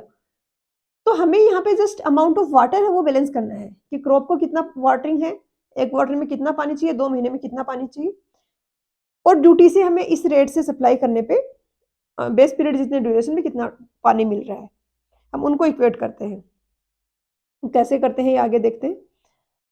नेक्स्ट आता है डेल्टा। तो डेल्टा को डिस्कस करने से पहले आपको एक चीज समझनी है कि डेप्थ की फॉर्म में भी हम वाटर जो अप्लाई किए हैं फील्ड में उसको डिनोट कर सकते हैं। कैसे? जैसे कि आपका कोई फील्ड है, उसका एरिया है 10 मीटर स्क्वायर, तो मैं बोलूं कि उसमें 1 मीटर क्यूब वाटर सप्लाई किया गया है, वॉल्यूम के फॉर्म में रिप्रेजेंट कर दिया। अब मैं यहाँ पे 1 मीटर क्यूब का डेटा दे रही हूँ तो मुझे इसके साथ में एरिया को भी रिलेट करना पड़ेगा। इसके बजाय अगर मैं डेप्थ की फॉर्म में रिप्रेजेंट करूं, डेप्थ की फॉर्म में कैसे करूं कि टोटल जो वॉल्यूम ऑफ वाटर है और उसको मैं डिवाइड कर रही हूँ टोटल फील्ड के एरिया से, तो मेरे पास डेप्थ ऑफ वाटर आ जाएगा। मैं इसके फॉर्म में भी एरिया को, इसके फॉर्म में भी वाटर सप्लाई किया उसको डिनोट कर सकती हूँ कि मैं बोलूँ कि ये कोई फील्ड है, इसमें 1/10 यानी 0.1 metre depth of water apply किया गया है। तो जो वाटर सप्लाई किया उसको 2 टर्म में हम डिनोट कर सकते हैं। अब जो वाटर सप्लाई होगा वो नंबर ऑफ वाटरिंग की फॉर्म में होगा। तो फॉर एग्जांपल 5 mm की 1 वाटरिंग हो रही है और पूरे बेस पीरियड में 10 वाटरिंग हो रही है, तो भी मैं इससे निकाल सकती हूँ कि 50 mm डेप्थ ऑफ वाटर है वो फील्ड में अप्लाई किया गया है इस क्रॉप के लिए। तो कोई पर्टिकुलर क्रॉप है, उसको बेस पीरियड में, होल बेस पीरियड में जितना डेप्थ ऑफ वाटर चाहिए उसको हम डेल्टा बोलते हैं। कैसे आता है? Total quantity of water applied divided by total area of field, तो आपके पास डेप्थ आ जाता है। इसको हम एक नंबर वाटरिंग की फॉर्म में सप्लाई करेंगे, ये भी हो गया। ड्यूटी जो आपने अभी देखा, जो एरिया इरिगेट कर सकते हैं हम 1 मीटर क्यूब पर सेकंड की रेट से होल बेस पीरियड में वाटर सप्लाई करके, उसको हम रिप्रेजेंट करते हैं हेक्टर पर मीटर क्यूब पर सेकंड। हेक्टर मीटर क्यूब पर सेकंड, यानी मतलब फॉर एग्जांपल ड्यूटी है किसी सोर्स की 100 हेक्टर पर मीटर क्यूब पर सेकंड, यानी 1 मीटर क्यूब पर सेकंड की रेट से मैं होल बेस पीरियड में वाटर सप्लाई करूँ तो 100 हेक्टेयर एरिया में इरिगेट कर सकती हूँ। तो ये ड्यूटी को की यूनिट हो गई, इस पर भी क्वेश्चंस पूछे जाते हैं। अब अगर 1 मीटर क्यूब पर सेकंड की रेट से होल बेस पीरियड में हम वाटर सप्लाई कर रहे हैं तो कितना मीटर क्यूब वाटर हम सप्लाई करेंगे? तो 1 metre cube into time duration, B आपका डेज में होगा, स्टैंडर्ड यूनिट इसकी डेज है तो आपको इसको कन्वर्ट करना पड़ेगा सेकंड्स में। क्यों करना पड़ेगा? क्यों 1 आपका जो है ये मीटर क्यूब पर सेकंड में है। तो 20 बी को डेज में है तो हार में कन्वर्ट करने के लिए 24 से मल्टीप्लाई किया। उसके बाद आर को मिनट में करने के लिए 60 से किया, मिनट को सेकंड के लिए 60 से किया और इतना मीटर क्यूब आपके पास वॉल्यूम ऑफ वाटर आ गया। अब कोई ऐसी क्रॉप है जिसका डेप्थ ऑफ वाटर डेल्टा है, इस सिंबल से डिनोट करते हैं हम डेल्टा को। अगर डेप्थ ऑफ वाटर डेल्टा है, एरिया उसका डी हेक्टर्स है, डी क्या है? ड्यूटी है, क्योंकि सिनेरियो हमारे पास यही है ना कि डी हेक्टर्स एरिया हम इरिगेट कर सकते हैं अगर 1 मीटर क्यूब पर सेकंड की रेट से हम सप्लाई करें वाटर, तो क्योंकि डी है वो ड्यूटी है यहाँ पर। तो एरिया जो इरिगेट कर रहे हैं वो डी है, एरिया हेक्टर में है तो ये आपको यूनिट याद रखना होगा, हेक्टर को 10⁴ से मल्टीप्लाई करेंगे तो मीटर स्क्वायर में आ जाएगा। तो डी इंटू 10⁴, डेल्टा अगर आपका मीटर में है तो वॉल्यूम क्या आ जाएगा? Area into depth. तो इन दोनों को आप इक्वेट कर दोगे, इक्वेट करोगे तो ड्यूटी आपके पास आ जाएगा 8.64 बी अपॉन डी। ये फॉर्मूला आपको डायरेक्टली याद रखना है, इस पे आपको क्वेश्चंस भी मिलेंगे, डायरेक्ट फॉर्मूला भी पूछा जा सकता है। अभी नेक्स्ट आपका टॉपिक आता है इरिगेशन एफिशिएंसी। ऊपर वाले ये जो है इसमें एक चीज आपको बहुत इंपॉर्टेंट है, ध्यान रखनी है कि इसकी यूनिट हेक्टर पर मीटर क्यूब पर सेकंड होगी। मीटर क्यूब पर सेकंड को क्यूमेक्स भी लिख देते हैं पर कभी कभी, क्यूबिक मीटर पर सेकंड। बी आपका है वो डेज में होगा और डेल्टा आपका है वो सॉरी यहाँ पे डेल्टा आएगा, नीचे डी आ रहा है तो यहाँ डेल्टा आएगा, डेल्टा आपका है वो मीटर में है, ये करेक्शन कर दूंगी मैं नोट्स में। नेक्स्ट आता है इरिगेशन एफिशिएंसी, कि हम कितना इफेक्टिवली वाटर जो हमारा है उसको हम फील्ड में अप्लाई कर रहे हैं, पहुंचा रहे हैं फील्ड में। डिफरेंट डिफरेंट एफिशिएंसी होती है डिफरेंट डिफरेंट टर्म्स में। तो सबसे पहले है वाटर एप्लीकेशन एफिशिएंसी, कि कितना इफेक्टिवली हमने वाटर को अप्लाई किया है फील्ड में। वाटर हमने फील्ड में अप्लाई किया तो उसमें सारा का सारा रूट जोन में स्टोर नहीं होगा, कुछ एक्सेस वाटर है जो नीचे ड्रेन आउट हो जाएगा जिसको सोइल स्टोर नहीं कर पा रहा है। कुछ एक्स्ट्रा वाटर है जो कि सरफेस रन ऑफ के जैसे चला जाएगा, क्योंकि वाटर अगर कंटिन्यूसली फ्लो हो रहा है तो सारा तो इनफिल्टर नहीं होगा, कुछ सरफेस रन ऑफ के जैसे आगे से आगे जाता जाएगा और फिर ड्रेन ऑफ हो जाएगा। तो दो मेजर लॉसेज होते हैं यहाँ पर, एक सरफेस रन ऑफ का, एक डीप परकोलेशन लॉसेज का। जो सीपीएस लॉस है वो डीप परकोलेशन लॉस है। तो ईटा ए क्या होता है? Quantity of water stored in the root zone. मान लिया कि आपने 100 मीटर क्यूब वाटर फील्ड में अप्लाई किया, आपने सोइल का एक सैंपल लिया, उसका वाटर कंटेंट निकाल के उसे कैलकुलेट किया कि जो वाटर फील्ड में स्टोर हुआ है वो ओनली 95 मीटर क्यूब पर सेकंड है। तो आपकी एफिशिएंसी क्या हो जाएगी? जितना फील्ड में रूट जोन में स्टोर हुआ है डिवाइडेड बाई जितना आपने सप्लाई किया इनटू 100, तो 95% आपकी वाटर एप्लीकेशन एफिशिएंसी आ गई। तो ये होता है, और एप्लीकेशन एफिशिएंसी सो नहीं होती है, कम होती है, इससे लॉसेज के कारण होती है। लॉसेज मेजर है सरफेस रन ऑफ और डीप परकोलेशन। अब यहाँ पर आपको पता होना चाहिए कि ड्रिप इरिगेशन ऐसा मेथड है जिसकी सबसे ज्यादा वाटर एप्लीकेशन एफिशिएंसी होती है।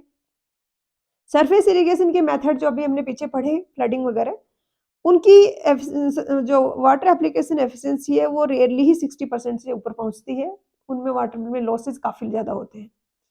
उसके बाद आता है वाटर कन्वेंस एफिशिएंसी, की कितना इफेक्टिवली हम वाटर को सोर्स से लेके फील्ड तक पहुंचा पा रहे हैं। जैसे कि कैनाल का जो स्टार्टिंग पॉइंट है, जहां से हमने कैनाल में पानी सप्लाई किया है, वहां पर आपके पास वाटर था 100 मीटर क्यूब, वहां पर आपके पास वाटर था 100 मीटर क्यूब, और आपको फील्ड में जो पानी फील्ड तक पहुंचते पहुंचते कैनाल में अभी जो पानी है वो मान लिया 95 मीटर क्यूब है, तो आपकी एफिशिएंसी हो जाएगी 95 इंटू 100 इंटू 100, 95%। एग्जाम्पल है, ये इतनी हाई होती नहीं है वैसे। तो ये हो गया। अब यहाँ पर लॉसेस किसके कारण हो सकते हैं? पानी सोर्स में जहां से कैनाल का स्टार्टिंग पॉइंट था वहां से लेके फील्ड तक पहुंचा, पहुंचते पहुंचते क्या होगा, उसमें इवोपोरेशन के कारण लॉसेज होंगे। धूप होगी तो पानी उसमें से इवोपोरेट होएगा, पानी उसमें रनिंग है उसमें साथ साथ ऊपर इवोपोरेट भी होता रहेगा। डीप जो परकोलेशन वाले लॉसेज भी होंगे। नेक्स्ट आता है वाटर यूज एफिशिएंसी, कि कितना इफेक्टिवली हम वाटर को यूज कर रहे हैं, बेनिफिशियली हम वाटर को यूज कर रहे हैं। ये इतना इंपॉर्टेंट नहीं है एग्जाम पॉइंट ऑफ व्यू से। इन दोनों पे आपको बहुत ज़्यादा क्वेश्चंस मिलेंगे, वाटर एप्लीकेशन और वाटर कन्वीनियंस। तो वाटर यूज एफिशिएंसी में quantity of water used beneficially, quantity of water delivered to the field. Field में जो वाटर सप्लाई हुआ, बेनिफिशियली कितना उसमें से यूज हुआ, इनका ratio into 100। Water storage efficiency, quantity of water stored in the root zone, quantity of water needed to bring the moisture content to field capacity. अभी ये फील्ड कैपेसिटी आपको पता नहीं है, तो अभी इसको हम उतना डिटेल में डिस्कस नहीं कर रहे हैं। जहाँ फील्ड कैपेसिटी मैं आपको एक्सप्लेन करूंगी, वहां पे मैं बता दूंगी आपको कि किस किस का ये रेशियो होता है। उसके बाद वाटर डिस्ट्रीब्यूशन एफिशिएंसी, ये इंपॉर्टेंट है एग्जाम पॉइंट ऑफ व्यू से। ईटा डी क्या होगा, 1 minus Y D upon d डब्ल्यू इंटू 100। वाई क्या है, average numerical deviation in the depth of water stored, and d डब्ल्यू is the average depth of water stored in the root zone. Y d basically क्या है, average numerical deviation है, यानी कि Y बार निकालोगे आप। क्या करोगे आप, जो फील्ड है आपका उसमें 5 से 10 जगह आपने अलग अलग जगह से सैंपल लेके कितना depth of water root zone में स्टोर हुआ है वो आप निकालोगे। एक जगह मान लिया 5 आ रहा है, 5 सेंटीमीटर आ रहा है, एक जगह 8 सेंटीमीटर आ रहा है, एक जगह 9 सेंटीमीटर आ रहा है, तो अब एक जगह 10 सेंटीमीटर आ रहा है। वाई बार निकालोगे जो इन तीनों का एवरेज होगा। मान लिया कि वो आपका आया है, कुछ वाई बार लिख देते हैं उसको, तो आप हर एक का डेविएशन निकालोगे। 5 का डेविएशन वाई बार से कितना है, 5 माइनस वाई बार। 8 का 8 माइनस वाई बार, 9 माइनस वाई बार, 100 माइनस वाई बार। इन सबको आप, ये मॉडुलस लगा रही हूँ कि हम सबको पॉजिटिव लेना है, नहीं तो कुछ पॉजिटिव होंगे कुछ नेगेटिव होंगे, वो कैंसिल करेंगे एक दूसरे को, ऐसा नहीं करना है हमें। सेम साइन का सबको पॉजिटिव ही लेना है। इन सबको हम ऐड करेंगे और 4 से डिवाइड कर देंगे, तो ये आपका वाई डी हो गया। डी डब्ल्यू क्या है, average depth of water stored in the root zone, यानी डी डब्ल्यू आपका है वो वाई बार है। तो 1 minus Y D upon Y bar into 100, इससे आपका वाटर डिस्ट्रीब्यूशन एफिशिएंसी आ जाएगा। अब इरिगेशन रिक्वायरमेंट क्या होती है, कौन कौन सी होती है। कंजप्टिव इरिगेशन रिक्वायरमेंट हमने देखा, क्रॉप को खुद के मेटाबॉलिज्म के लिए कुछ थोड़ा सा अमाउंट ऑफ वाटर चाहिए होगा, उसके अलावा इकोट्रांसपिरेशन में जो वाटर लॉस होगा सारा मिला के होता है वो कंजप्टिव यूज ऑफ वाटर होता है। अब कंजप्टिव इरिगेशन रिक्वायरमेंट क्या होगा किसी भी क्रॉप के लिए, कि कंजप्टिव यूज ऑफ वाटर में से हम रेनफॉल के कारण जो पानी हमें मिल रहा है, फसल को मिल रहा है, उसको हम घटा दें। आ रही है इफेक्टिव रेनफॉल। इफेक्टिव रेनफॉल यहाँ पे क्या है, वो पोर्शन रेनफॉल का जो कि इफेक्टिवली प्लांट की रूट जोन में स्टोर हुआ है। जैसे बारिश तो हुई वो 1 सेंटीमीटर हुई, लेकिन 2 mm पानी ही प्लांट की रूट जोन में इस बारिश से स्टोर हुआ है, बाकी या तो परकोलेट हो गया होगा, नहीं तो रन ऑफ हो गया होगा। तो 2 mm यहाँ पर आर हो जाएगा आपका effective rainfall. C i r equal होगा c u minus r e के। नेट इरिगेशन रिक्वायरमेंट क्या होगा, कुछ लीचिंग की रिक्वायरमेंट हो सकती है।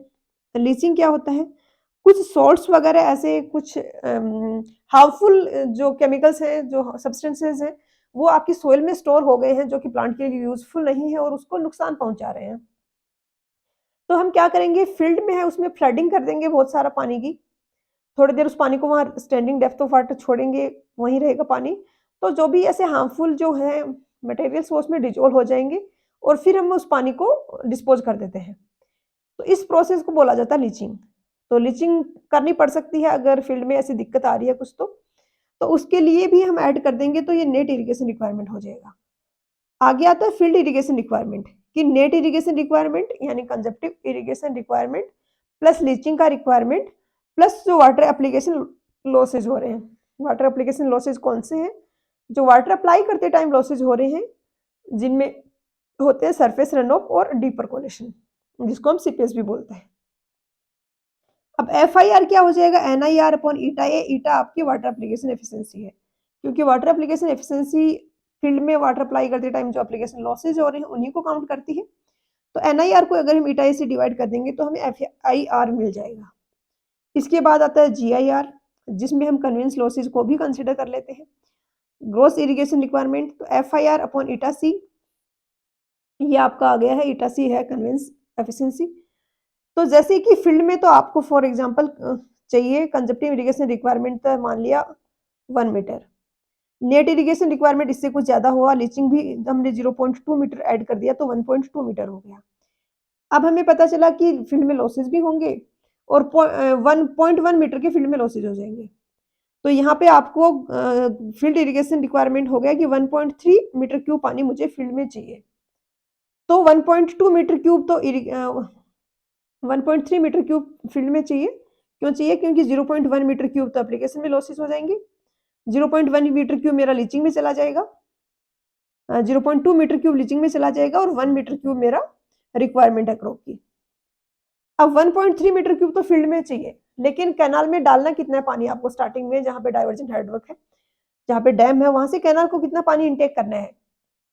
तो उसमें फिर क्या होगा, उसमें कन्वेंस लॉसेज भी होंगे। तो मान लिया कन्वेंस लॉसेज आपके 0.3 मीटर क्यूब है, तो अब आपको 1.6 मीटर क्यूब ऑफ वाटर है, ये कैनाल में सप्लाई करना पड़ेगा। तो इससे आगे से आगे बढ़ता जाता है और अल्टीमेटली तो हमें ये चाहिए ना कि डैम से कैनाल कितना इनटेक करेगी। तो उसके लिए हमें ये सारे लॉसेज हैं उनको काउंट करना होगा, कंसिडर करना होगा। अब ये तो मैंने जस्ट एग्जांपल बताया, ऐसा नहीं है कि मीटर क्यूब में ये होगा, क्योंकि कैनाल में तो अब डिस्चार्ज की एक फिक्स रेट होगी, तो उसके अकॉर्डिंग होगा। बट ये आपको समझने के लिए एक एग्जाम्पल था। नेक्स्ट आता है कमांड एरिया। एक होता है ग्रॉस कमांड एरिया, एक होता है culturable command area. Gross command area क्या है? वो सारा का सारा एरिया जो कि कैनाल है वो कैपेबल है इरिगेट करने के लिए, considering the limit without considering the limitation of the quantity of water available. Canal में कितना पानी है, हमारे पास कितना पानी अवेलेबल, हम उसकी बात नहीं कर रहे हैं। हम इसकी बात कर रहे हैं कि हमारे जो कैनाल सिस्टम है वो इस हाइट पे है कि इतनी इतनी दूर तक पानी पहुंचा सकती है। तो जहां जहां तक ग्रेविटेशन फोर्सेस से उस कैनाल से पानी पहुंच सकता है, वो सारा का सारा ग्रॉस कमांड एरिया हो गया। अब वो सारा का सारा तो इरिगेटेबल नहीं होगा, उसमें कुछ रेजिडेंशियल एरिया भी होगा, कुछ बैरन लैंड भी होगी। तो इन सबको हम ग्रॉस कमांड एरिया से अगर हटा दें तो हम उसको बोलेंगे कल्चरेबल कमांड एरिया। टर्म काफी फ्रीक्वेंटली यूज होती है, सीसीए, टोटल एरिया जिस पर की कल्टीवेशन है वो पॉसिबल है। सीसीए कैसे आएगा? जीसीए ग्रॉस कमांड एरिया में से अनकल्चरेबल कमांड एरिया है वो घटा देंगे। नेक्स्ट आता है intensity of irrigation, very very important exam point of view से।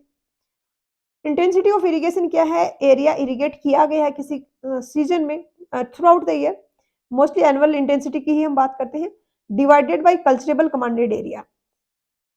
मान लिया कि 100 तो आपका ग्रॉस कमांडेड एरिया है, 100 हेक्टर। 100 हेक्टर वो एरिया है जिसमें कैनाल पानी सप्लाई कर सकती है, अपने कैपेबल है वो, ग्रेविटेशन फोर्सेस से 100 हेक्टर में पानी पहुंच जाएगा बिना किसी दिक्कत के। 100 में से 20 हेक्टर में तो कोई कॉलोनी बसी हुई है या बैरन लैंड है या कुछ और है, 80 हेक्टर ही कल्चरेबल है।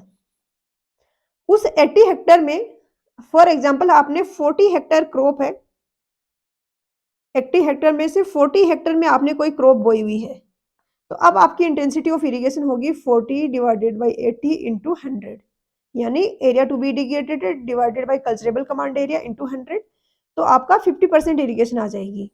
अब ये इंटेंसिटी है, ये मोस्टली एनुअली निकाली जाती है। तो फॉर एग्जांपल 40 इरिगेशन तो आपने रबी, क्या प्रॉब्लम हो रही है आज, हाँ, तो 40 इरिगेशन तो आपने रबी सीजन में बोया और फिर से आपने 30 इरिगेशन खरीफ सीजन में बो दिया। रबी सीजन में बोया 40, खरीफ सीजन में बोया 30, दोनों मिला के आपका कितना हुआ 70। तो 70 डिवाइडेड बाई 80 इंटू 100, तो ये आपकी एनुअल इंटेंसिटी आ गई। अब क्या ये इंटेंसिटी 100 से ज्यादा हो सकती है? ऑब्वियसली हो सकती है। पूरा कल्चरेबल कमांड एरिया भी हम बो सकते हैं, और हम डिफरेंट सीजन में बो रहे हैं तो वो ऐड भी होगा। तो 80 हेक्टर्स में से मान लिया मैंने रबी में बोया 50 हेक्टर और खरीफ में बोया 70 हेक्टर, तो अब इंटेंसिटी क्या आ जाएगी 50 प्लस 70 यानी 120 हेक्टर। 120 सीसीए कितना है मेरा 80 है, तो 120 बाई 80 इंटू 100, तो ये 100 से ज्यादा भी हो सकती है। इसमें कंफ्यूज नहीं होना है आपको कभी भी, क्योंकि ये एनुअल बेसिस पे निकालते हैं और हम 2 सीजन में अलग अलग एरिया है उसको ऐड करेंगे। अब कहीं पर आपको इंटेंसिटी दी गई है तो एरिया टू बी इरिगेटेड आप निकाल सकते हो, सीसीए को इंटेंसिटी से मल्टीप्लाई कर दो। न्यूमेरिकल क्वेश्चंस इस पे आते हैं काफी बार। एनुअल इंटेंसिटी ऑफ इरिगेशन क्या हुआ कि एनुअली हम निकाल रहे हैं, जो भी मैंने आपको ये एक्सप्लेन किया ये एनुअल इंटेंसिटी ऑफ इरिगेशन है। और जनरली इंटेंसिटी ऑफ इरिगेशन की बात करते हैं तो एनुअल इंटेंसिटी के ही आपको क्वेश्चंस मिलेंगे। नेक्स्ट कुछ बेसिक डेफिनेशंस हैं जो कि आपके सिलेबस में स्पेसिफिकली दी गई हैं, तो इंपॉर्टेंट है हमारे लिए ऑब्वियसली। पहला होता है टाइम फैक्टर। कैनाल आपकी है कोई भी, वो पेरेनियल कैनाल है, थ्रू आउट द ईयर उसमें पानी होना चाहिए। लेकिन क्या कभी तो उसको रिपेयर वगैरह के लिए किसी पर्पज से हमें बंद करना पड़ सकता है। ऐसा तो नहीं है कि 365 डेज ही उसमें पानी अवेलेबल होगा। तो टाइम फैक्टर क्या है? टाइम फैक्टर इस चीज को कंसिडर कर सकता है कि कितने नंबर ऑफ डेज कैनाल है किसी वाटरिंग पीरियड में रन करती है। फॉर एग्जाम्पल कोई क्रॉप है, उसका बेस पीरियड है 2 मंथ्स, बट 2 मंथ्स में हमें पता है कि 10 डेज तो वो क्रॉप है, वो हमें बंद, सॉरी, जो कैनाल है वो हमें बंद करनी पड़ेगी, उसमें पानी हम नहीं पहुंचा पाएंगे 10 डेज के लिए, क्योंकि उसमें कुछ लीकेज हो रहा है, हमें उसको रिपेयर करना है। तो अब 10 डेज में जो पानी उसमें डिस्चार्ज जाना था, वो अब हमें एक्स्ट्रा बचे हुए जो 2 मंथ्स में 60 डेज हो गए। तो अब 60 डेज के बजाय 50 डेज में हमें पानी सप्लाई कर रहे हैं। तो 60 डेज में जितना पानी हमें सप्लाई करना था, पानी तो हमें उतना ही सप्लाई करना पड़ेगा।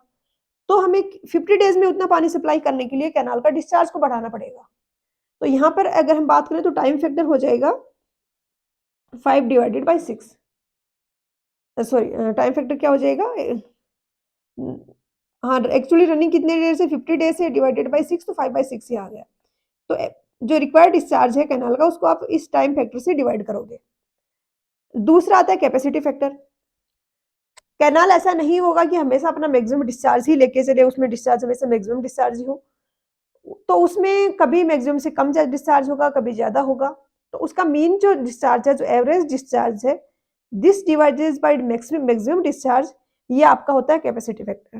काफी बार ऐसे क्वेश्चंस आपको देखने को मिलेंगे कि आपको दिया गया है कि कोई क्रॉप है, उसके लिए डिस्चार्ज रिक्वायरमेंट है, वो 10 मीटर क्यूब पर सेकेंड है, आपका कैपेसिटी फैक्टर 0.8 है। ये कौन सा था? टाइम फैक्टर 0.8 है, कैपेसिटी फैक्टर 0.9 है। तो डिस्चार्ज रिक्वायर्ड क्या होगा? तो आप इसको दोनों से ही डिवाइड करोगे, ये आपका कैनाल का रिक्वायर्ड डिस्चार्ज आ जाएगा। नेक्स्ट आता है outlet discharge factor. Outlet discharge factor क्या होता है? Duty of water at the outlet of the canal. Canal का जो आउटलेट पॉइंट है, जो एंड पॉइंट है, वहां पर जो उसकी ड्यूटी होगी, उसको आउटलेट डिस्चार्ज फैक्टर भी बोला जाता है। इस पर भी क्वेश्चंस पूछे जाते हैं। फुल सप्लाई कोफिशिएंट, ये क्या होगा? Ratio of area to be irrigated during the base period to the design full supply discharge, यानी एरिया जो इरिगेट करना है divided by design full supply discharge at the canal. इस पे मुझे अभी तक क्वेश्चंस नहीं मिले हैं, ये जो फुल सप्लाई कोफिशिएंट दिया गया है। नेक्स्ट आता है क्रॉप रेशियो। ये है रबी सीजन में जितना एरिया पे हम इरिगेट कर रहे हैं, क्रॉप बो रहे हैं, डिवाइडेड बाय खरीफ एरिया में कितना एरिया पे इरिगेट कर रहे हैं, इनका रेशियो। और खरीफ सीजन का जो इरिगेशन रिक्वायरमेंट है, वो रबी की सीजन से ज्यादा होता है। आप इस हिंट से याद रखें कि राइस आपका खरीफ की सीजन में होता है, और आपने राइस की फील्ड्स देखी होंगे, नहीं देखी हो तो गूगल पे एक बार देखना। उसको बोते हैं तो पूरा खेत में पानी भर देते हैं, उसके बाद उसमें वो जो राइस है, चावल है, वो बोया जाता है। तो मतलब वो जिस सीजन में आ रहा है, उसकी वाटर रिक्वायरमेंट है वो ज्यादा होगी, ऑलमोस्ट डबल होती है। मतलब सेम एरिया में आप रबी बो रहे हो, रबी की फसल, या खरीफ की बो रहे हो, तो खरीफ की में रबी वाले का just almost twice water requirement होगा। तो ये एरिया जो इरिगेट करना है, जो एरिया में जिसमें कितनी फसल बोना है, ये मोस्टली हम इस तरीके से रखते हैं कि खरीफ में कम एरिया इरिगेट करेंगे, रबी में ज्यादा करेंगे, ताकि दोनों सीजन्स में जो डिस्चार्ज का रिक्वायरमेंट है वो लगभग सेम हो। क्योंकि फॉर एग्जाम्पल 10 मीटर क्यूब पर सेकंड के डिस्चार्ज से आपने कोई कैनाल है वो डिजाइन कर दी, बना दी, तो रबी में तो वो एरिया बो पा रही है 2A, और खरीफ में बो पाएगी सिर्फ ए एरिया ही इरिगेट कर पाएगी। तो फिर हम रबी वाले सीजन में ज्यादा एरिया इरिगेट कर लेंगे, ताकि पूरा जो कैपेसिटी है कैनाल की वो तो यूज कर पाए हम। नेक्स्ट है ओवरलैप अलाउंस। काफी बार क्या होता है कि एक फसल है, उसकी अभी तक कटाई नहीं हुई है, और दूसरी फसल बो दी है। जैसे कि रबी की जो खरीफ की जो फसल है, वो जून के आसपास बोते हैं और अक्टूबर नवंबर में काटी जाती है। तो फॉर एग्जाम्पल अक्टूबर में अभी उसकी वाटरिंग चल रही है, और उसी में उसी टाइम में खरीफ वाली रबी वाली जो फसल है वो बो दी गई है। तो ओवरलैप कर रही है दोनों फसल, तो उस कुछ अमाउंट ऑफ टाइम, कुछ अमाउंट ऑफ ड्यूरेशन ऐसा होगा जिसमें कि दोनों ही क्रॉप्स बोई हुई हैं और दोनों को पानी चाहिए। तो इसके लिए हमें कुछ एक्स्ट्रा डिस्चार्ज रखना होता है वाटर का, ताकि ये जो ओवरलैपिंग पीरियड है, इसकी वाटर रिक्वायरमेंट है वो फुलफिल हो पाए। इसको बोला जाता है ओवरलैप अलाउंस, और आपके सिलेबस में ये दिया गया है, तो मुझे लग रहा है काफी इंपॉर्टेंट है एग्जाम पॉइंट ऑफ व्यू से। ये 5 to 10% होता है डिस्चार्ज का। मतलब 10 मीटर क्यूब पर सेकंड का आपका कोई कैनाल डिज़ाइन कर रहे हो, तो ओवरलैप अलाउंस के कारण आप उसको 11 मीटर क्यूब पर सेकंड करते हो 10% से बढ़ा के। कोर पीरियड क्या होता है, ये भी इम्पोर्टेंट है। क्रॉप में क्या होता है, जस्ट बोई कोई फसल जस्ट बोते ही आपको पानी नहीं उसमें सप्लाई करना, वाटरिंग नहीं करनी है और हार्वेस्टिंग पे भी नहीं करनी है। तो हमेशा वाटरिंग नहीं होती है, अब वाटरिंग होती है वो डिफरेंट डिफरेंट रिक्वायरमेंट होंगी उस क्रॉप की। हार्वेस्टिंग के आसपास ज़्यादा पानी नहीं चाहिए होगा। क्रॉप जस्ट जब जब बोई है, बिल्कुल छोटी-छोटी है, तो भी ज़्यादा पानी नहीं चाहिए होगा। तो बीच में पूरे बेस पीरियड में एक ऐसा ड्यूरेशन आता है, जिसमें कि वाटरिंग की सबसे ज़्यादा रिक्वायरमेंट होगी। जब क्रॉप है वो फ्यू इंच की हो गई हो और वो ग्रो कर रही है बहुत फास्ट, तो उस वाले पीरियड में जो वाटर रिक्वायरमेंट होगा वो काफ़ी ज़्यादा होगा। तो कोई भी आपको डिज़ाइन करना है कैनाल का डिस्चार्ज या वेल का कोई आपको मोटर वगैरह खरीदना है, तो उसमें आप उस कोर पीरियड को ज़रूर ध्यान में रखोगे, क्योंकि वहाँ पे कम टाइम में आपको ज़्यादा अमाउंट ऑफ वाटर सप्लाई करना है तो डिस्चार्ज ज़्यादा रखना होगा। तो क्रिटिकल ग्रोथ पीरियड है जिसमें कि वाटर रिक्वायरमेंट वो मैक्सिमम होगी, उसको हम कोर पीरियड बोलते हैं। कोर डेप्थ क्या होगा? कोर पीरियड में जितना डेप्थ ऑफ वाटर हम सप्लाई करेंगे वो कोर डेप्थ होगा। कोर वाटरिंग क्या होगी? कोर पीरियड में जो वाटरिंग कर रहे हैं हम, उसको कोर वाटरिंग बोला जाएगा।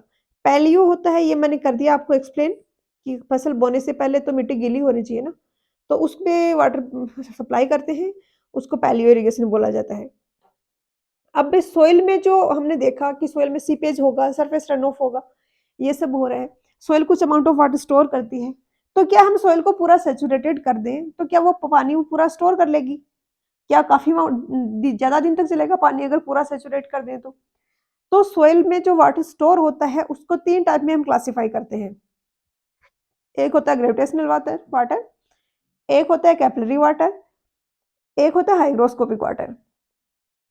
ग्रेविटेशनल वाटर क्या होता है, ये लार्ज जो पोर्स है, मैक्रो जो पोर्स है उनमें स्टोर होता है और इनमें स्टोर होता है तो लार्ज वो पोर्स है, तो यहाँ पर ये ग्रेविटेशनल फोर्सेस के कारण ड्रेन आउट हो जाता है।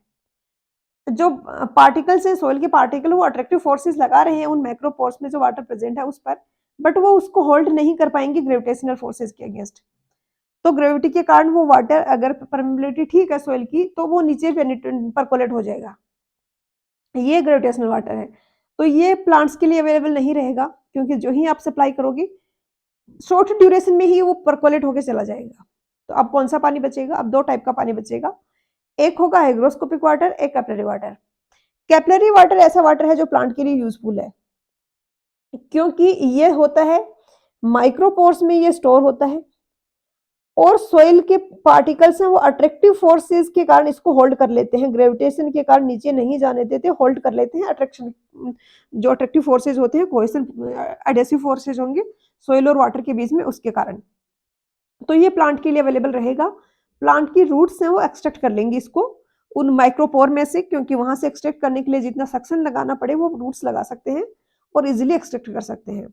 अब कौन सा वाटर बचा? क्या वो सारा का सारा पानी एक्सट्रैक्ट कर लेंगी जो है सोइल के अंदर? नहीं, सारा वाटर वो नहीं एक्सट्रैक्ट कर पाएंगी। अब उसके अंदर कुछ वाटर कुछ टाइम बाद बचेगा, वो हाइग्रोस्कोपिक वाटर होगा और वो हाइग्रोस्कोपिक वाटर सोइल के अंदर प्रेजेंट है, लेकिन उसको प्लांट की रूट्स एक्सट्रैक्ट नहीं कर पा रही है। ये सिर्फ कैपिलरी वाटर को ही एक्सट्रैक्ट कर पाई, उसके बाद फर्दर ये एक्सट्रैक्शन नहीं कर पाती है, क्योंकि ये जो स्टोर होता है ये पोर्स में ना होके जो सोइल के पार्टिकल्स हैं उनके अराउंड एज ए लेयर होता है और एक लाइट से केमिकल बॉन्ड से ये बाउंड होता है यहाँ पर। तो सोइल के पार्टिकल्स के around as a thin film store होता है, बाउंड होता है केमिकल फोर्सेस के कारण। तो इसके कारण इसको प्लांट की रूट्स हैं वो एक्सट्रैक्ट नहीं कर सकती हैं। तो क्वेश्चन ये हो सकता है कि कौन सा वाटर है जो प्लांट्स के लिए अवेलेबल होगा? Capillary water. कौन सा वाटर है जो ड्रेन आउट हो जाएगा? Gravitational water. कौन सा वाटर होगा जो कि एक ओवन ड्राई सैंपल है वो अब्जॉर्ब करेगा मॉइस्चर से? Hygroscopic water. क्यों? क्योंकि हाइग्रोस्कोपिक वाटर को प्लांट्स तो एक्सट्रैक्ट नहीं कर सकते, लेकिन अगर हम उसको ओवन में ड्राई करेंगे तो वो इवोपोरेट हो जाएगा।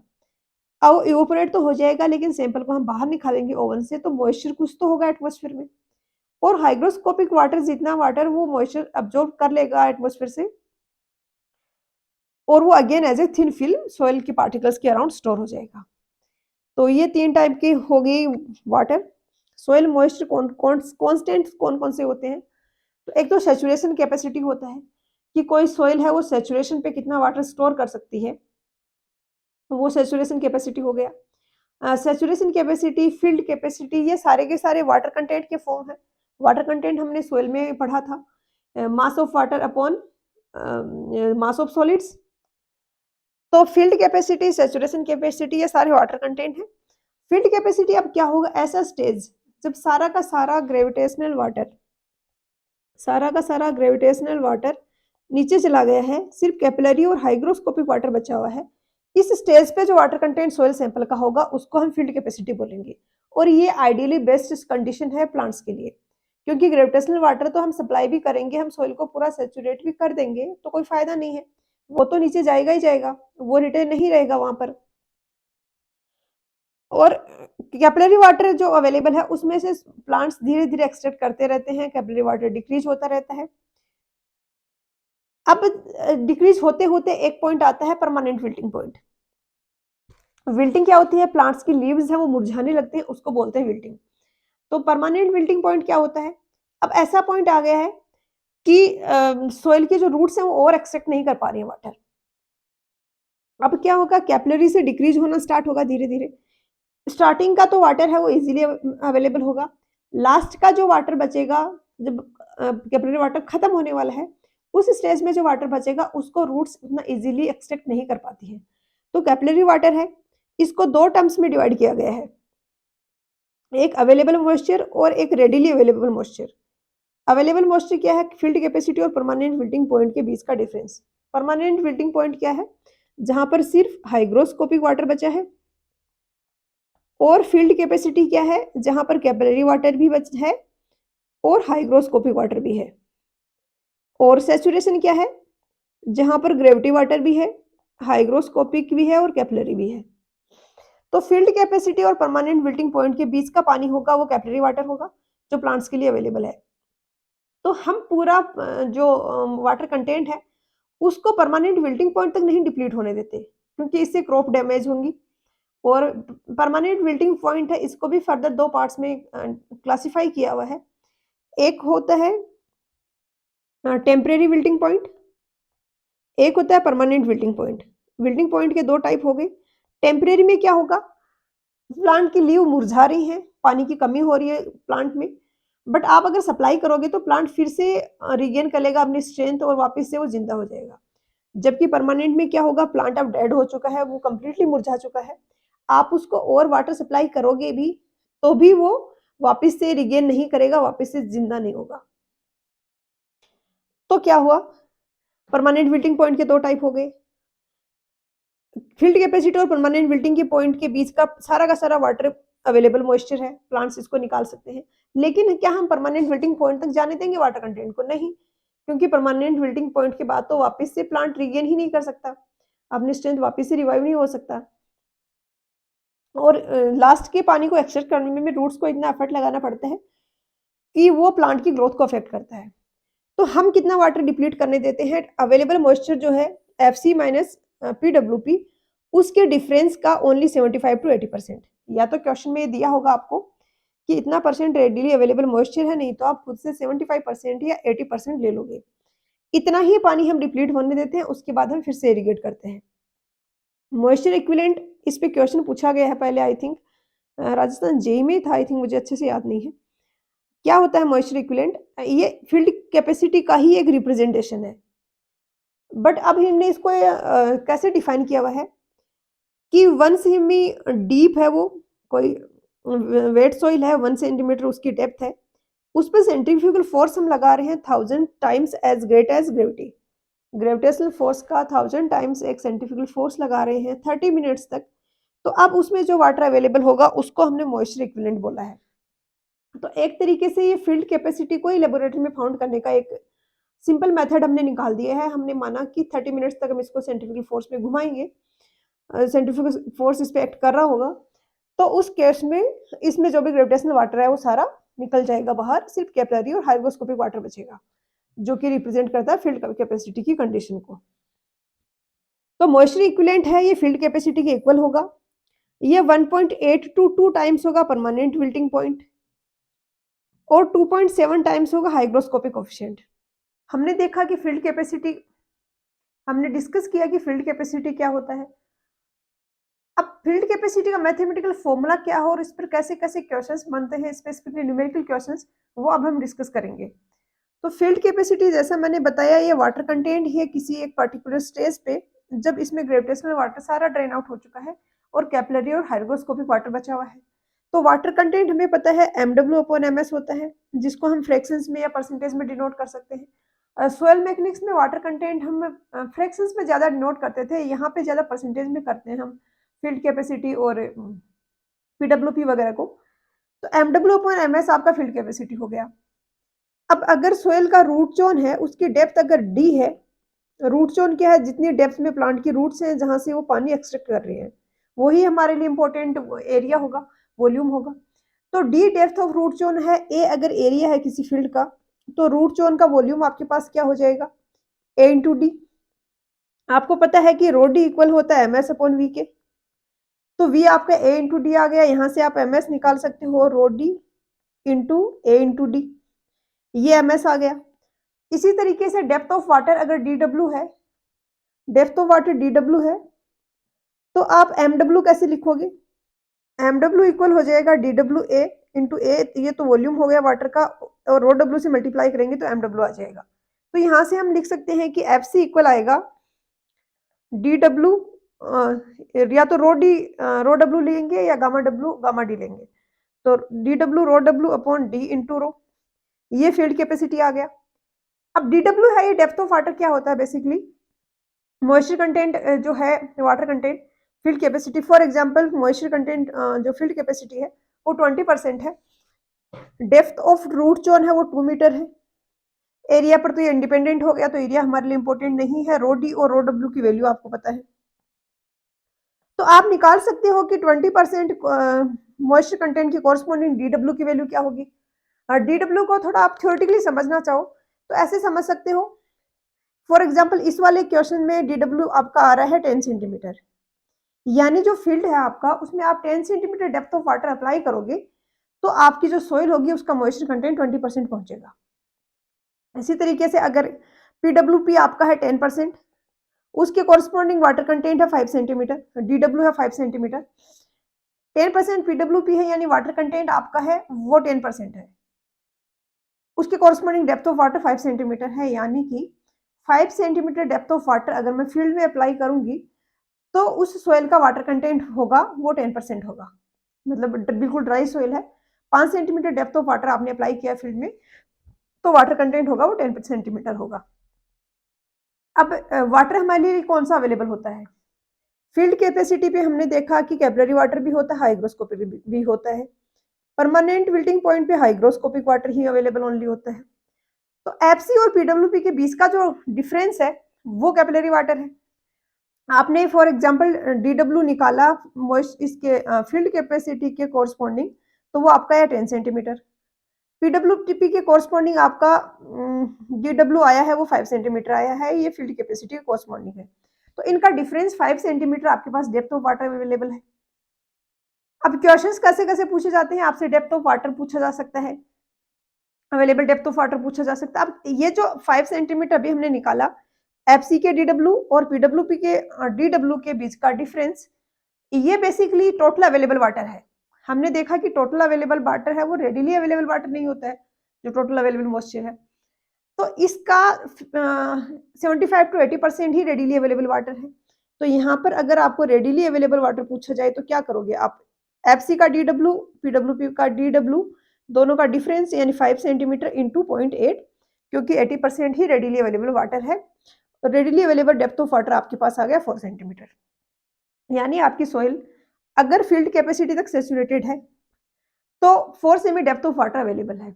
अब क्या क्वेश्चन और बन सकते हैं इसमें, फॉर एग्जांपल एक दिन में 0.55 mm आपका कंजप्टिव यूज है, पर डे का कंजप्टिव यूज है 0.55 mm डेप्थ ऑफ वाटर है, तो कितने दिन बाद आपको इरिगेशन करना होगा, तो 4 सेंटीमीटर डेप्थ ऑफ वाटर है, एक दिन में आधा सेंटीमीटर यूज हो रहा है, 4 सेंटीमीटर 8 दिन चलेगा आपके, और 8 दिन बाद आपको फिर से इरिगेशन करना पड़ेगा। तो यहाँ पर ये सारे टाइप के न्यूमेरिकल प्रॉब्लम्स आ गई हैं जो इस फॉर्मूले से रिलेटेड पूछी जा सकती हैं। बस आपको बेसिक अंडरस्टैंडिंग होनी चाहिए कि DW क्या है और FC क्या है, और ये फॉर्मूला पता होना चाहिए। तो ये यहाँ पे इरिगेशन का हमारा कंप्लीट हो गया है। अब नेक्स्ट सेशन में हम क्वेश्चंस करेंगे।